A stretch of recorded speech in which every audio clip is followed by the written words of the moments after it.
With 31 states, 69 national languages, and a population of over 126 million people, Mexico is an extremely diverse country with so many places to visit and learn about.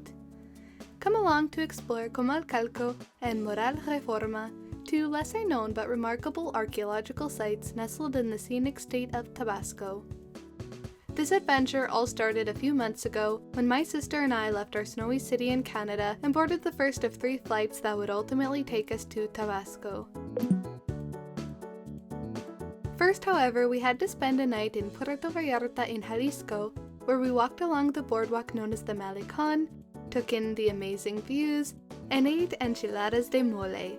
We also stayed at this quaint hotel that was affordable yet steps from the ocean.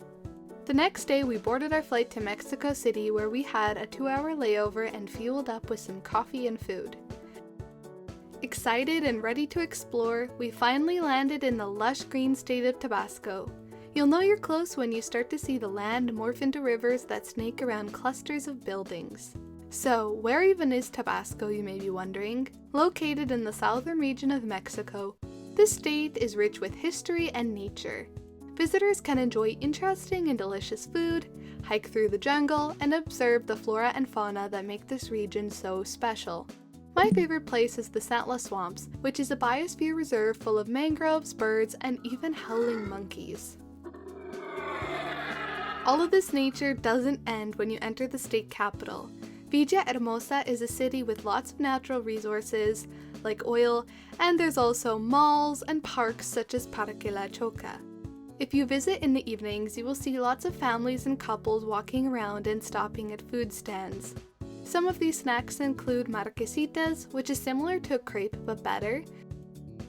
There's also esquites, which is cooked corn in a cup with different toppings, and raspados, which is shaved ice with chamoy sauce, because it's Mexico and everything has to have a little bit of spice.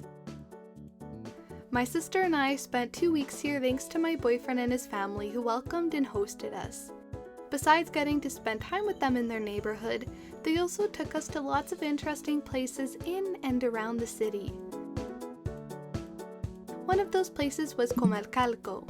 This pre-Hispanic archaeological site is an hour drive from Villahermosa and should be on the must-see list of every traveler. That is because here you can walk right up to the temples made of brick, setting it apart from many other Maya ruins that use limestone. If you look close enough, you may even spot some designs etched into the bricks, along with crushed up shells. However, it is not just the use of bricks that make Comalcalco such a unique and great place to visit. When you first enter the site and pay an entrance fee of around 70 pesos, you will have the option of hiring a guide, which is what my boyfriend's dad did to make the experience even more educational.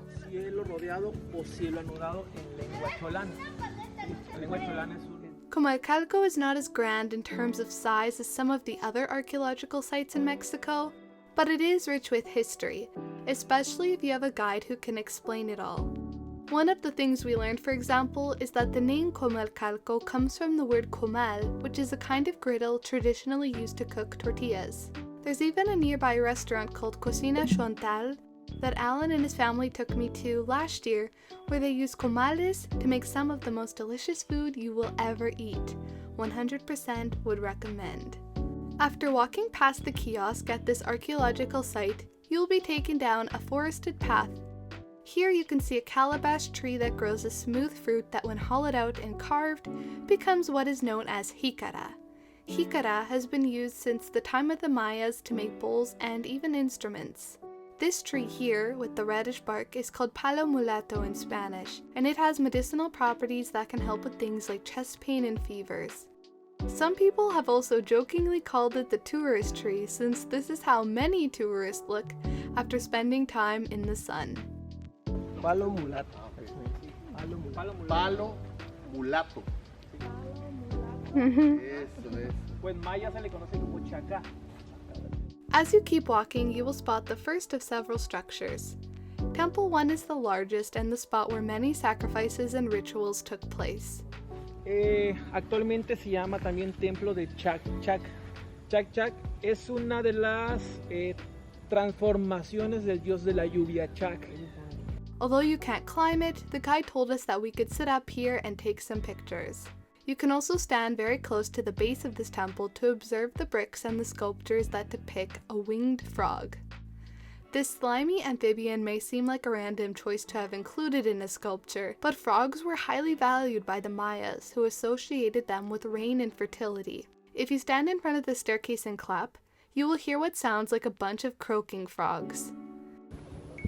Y vamos a aplaudir fuerte muchas veces. Sí, no importa el orden, de manera que se escuche sapos croando, ¿ok?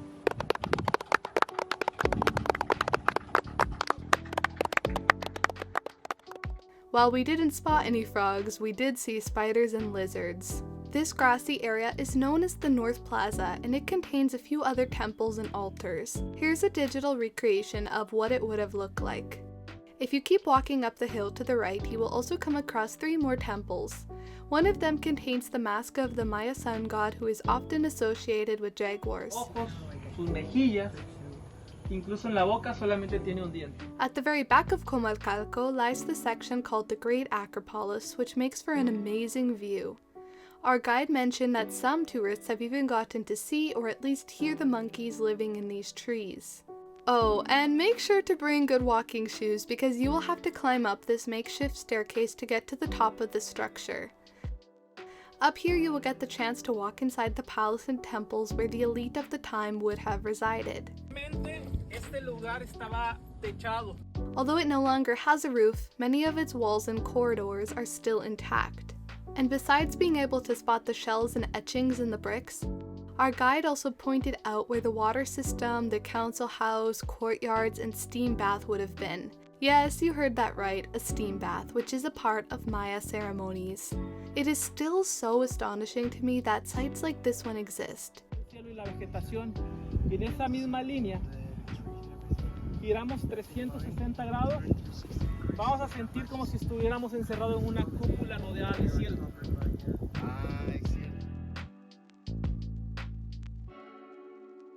After admiring the view, there's a staircase to the left that will lead you back down.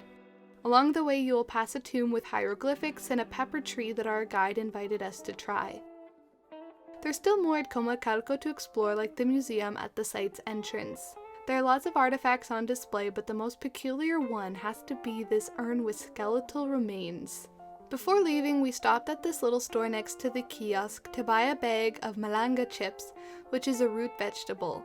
We also bought hand-painted earrings for 35 pesos. Overall, Comalcalco was a lot of fun to visit. Our adventure continued a week later when we woke up early to embark on a 3-hour card ride that took us from Villahermosa to another one of Tabasco's archaeological sites. Along the way, we stopped at this roadside restaurant where the woman made empanadas in front of us. It's always these small local places with the best food. After eating, the drive continued until we made it to Moral-Reforma, which is a site with Maya ruins made of limestones that date back to the late pre-classic period. It is certainly not the easiest site to access because of its remoteness, but it is definitely worth it. There's a grassy area next to the site's entrance where you can park, and from there you are free to wander around and even climb up the various structures. Some of them are very tall, so be careful and take your time when climbing up the staircase. Also, I'd advise against wearing a dress or skirt, but if you do, like my sister and I did, make sure to wear shorts underneath because there are lots of points where you will have to kneel and climb. Another thing to mention is the heat. Tabasco is a state with a hot and humid climate, so be prepared to sweat. On this day, it was well over 30 degrees Celsius, so my tip is to pack lots of water because there aren't any stores nearby. Heat aside, the view from the top is great, thanks to the luscious green farmland and the various structures nestled amongst the trees. The showstopper is of course the double pyramid. Standing around 80 feet tall, this structure is on the north side of the plaza. It has a steep staircase, but if you're feeling adventurous and ready to climb it, the view from out there is even more jaw-dropping. So, what even is Moral-Reforma? It used to be a thriving Maya city, particularly around the year 600. Its inhabitants would trade goods and communicate with those from the Guatemalan Petén, where millions of other Maya people lived. I could have stared at the soft rolling hills and the pastoral landscape for hours, but alas, it was getting later in the day and we still had one more place to check out. Further down the road you will find the Reforma Waterfall Ecological Reserve, which is a serene area where families and friends can come together for a picnic at one of these huts. There is an entrance fee, however, since it was off season and the water was brown instead of its typical blue color, we just took a look around before making our way back to Villahermosa. Whether you're interested in history, culture, food, or nature, Tabasco has something for everyone. Come explore this magical land and discover the beauty and wonder of Mexico's southern region. Thanks for watching!